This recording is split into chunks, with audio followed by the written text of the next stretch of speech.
આપણને એ શીખવાડે કદી હાથ ન કરે એમ ત્યાં જઈને હરી ગુણ ગવાય. સીતાજી અશોક વાટિકામાં બેઠા હતા તો એ પ્રભુ ભોજન કરતા હતા. હનુમાનજી ગયા એટલે એને વિચાર કર્યો માં ભજનમાં છે, એને હાથ તો કરાય નહીં. રામ ગુણ ગાવા માંડ્યા એટલે સીતા માતાને એમ થયું એટલે એના નેત્ર ખુલ્યા, જોયું પણ એ તો કોઈ હતું નહીં, પણ રામ ગુણ શરૂ હતા. રામ ગુણ શરૂ હતા એટલે એને આમ માથે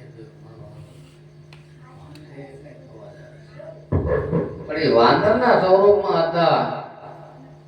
વાંદર હતા એટલે ક્યાં સવાલ છે, પણ માતાએ આમ જોયું તો એનું કમળ એટલું બધું સ્વરૂપ હતું, વાંદરના સ્વરૂપથી પણ બીતા. એટલે વાંદરને જોઈને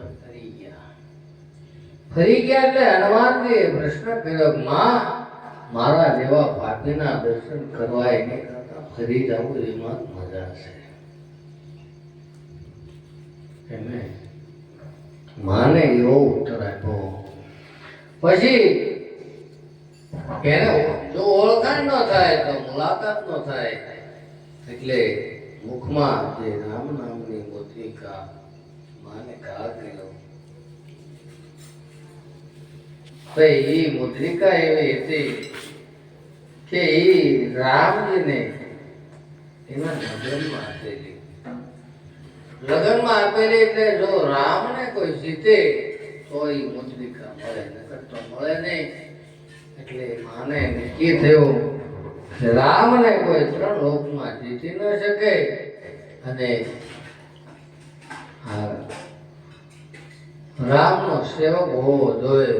એટલે મારે આજ્ઞા કરીને હેઠો આવે, જે હોય હેઠો આવ્યો તો ફરી ગયા. એટલે માને હનુમાન દાદાએ બહુ સારું કીધું, માં તો ફરી જાય એમાં જ માં